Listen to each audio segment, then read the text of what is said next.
Gary, you're coming into us from New York City. Is that right? That is correct, sir. Yeah, Very I'm cool, man. in Midtown, right near Penn Station today. So Amazing. Back home and spending time, I'm sure, with friends and family along with clients as well. yes, oh my God, it's going from 17 years in Manhattan to Southern Florida. A little bit of a transition, but no, I always love being back in New York, and summertime's beautiful. So yeah, having a great time, and luckily have a workspace. So I'm able to connect with you here today. Awesome, man. Yeah, the summer energy in the city is the best. It's one of my favorite times of the year there. Very cool.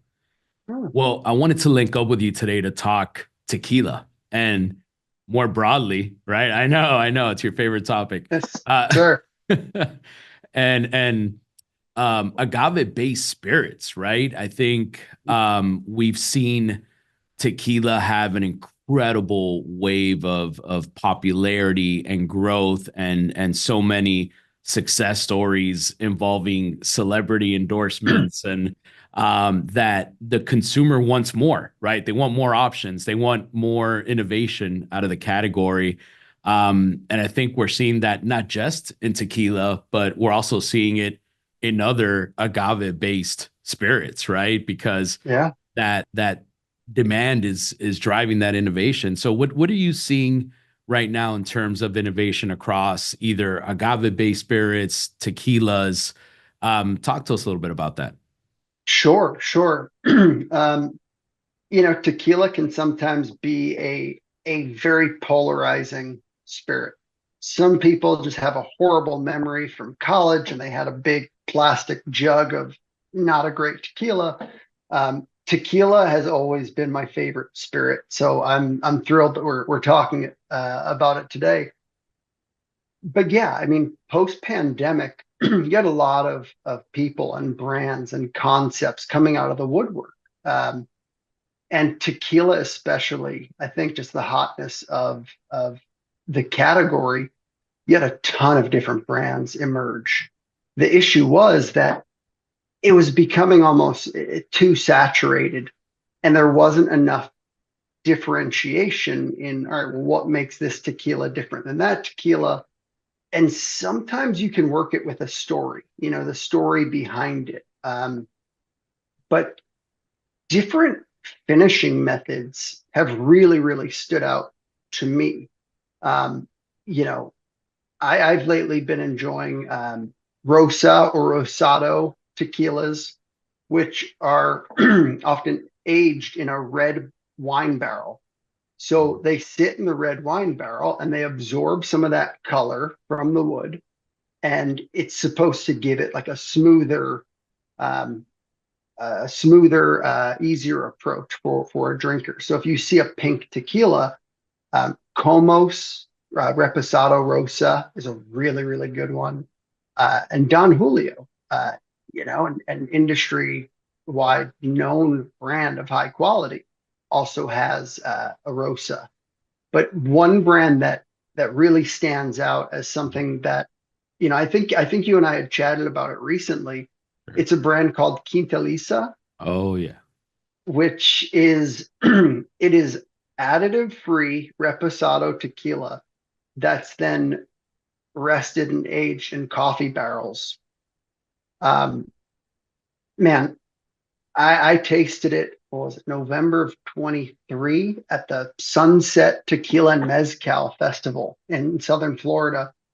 And I met Quintalisa's head of operations, Krista, and I was just blown away because I had never seen a tequila, I mean, aged in coffee barrels. I Yeah, thought it was so totally unique. unique. It blew me away.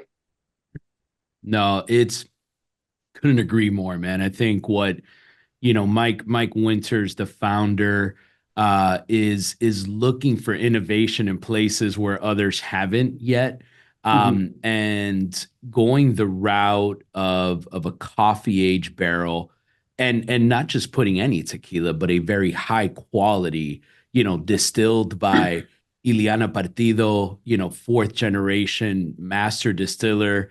and bringing these elements of a beautifully crafted tequila, picking up those coffee accents without any additives to wash it down or give those, that aftertaste, that flavor that none of us really enjoy, that finish on the tongue, right?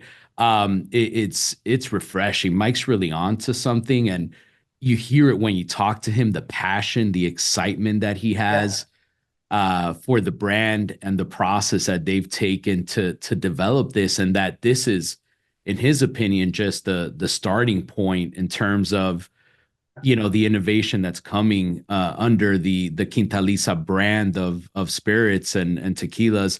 It's really special stuff, man.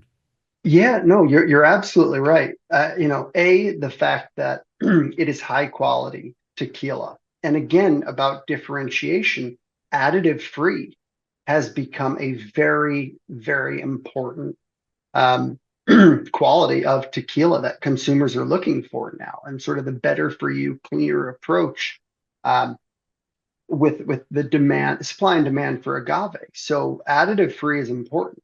I got to hang out with Mike back in June at Bar Convent, Brooklyn.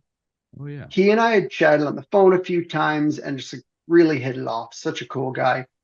And you're absolutely right. Sitting with him, geeking out, for lack of a better term, on the product and the pride that he takes. And I think that his approach, where he said, "Look, I don't want this product to be sold everywhere. I want it to be sold in the right places, and I want people who will really appreciate it to be buying the product." And I think that that's an approach that says a lot about not just his character, but the brand's authenticity. Uh, what I also brought up to him, I think last year, the espresso martini as a cocktail was up. It was over 80%. Everyone's drinking espresso martinis. A trend was that instead of having it made with vodka, you have it made with tequila, which, Right. as a devout tequila drinker, love the concept. So All in. using Quintaliza tequila in an espresso martini is like a no-brainer. And I finally got to try it. Dude, like I'm hooked. You're hooked. That's it. Absolutely hooked. It's just sort of, the term the perfect storm, that Quintaliza, this this incredible tequila that is rested in coffee barrels, going with a cocktail that is just on fire. I couldn't be happier for him, the Quintaliza brand, and I'm excited to see the continued growth.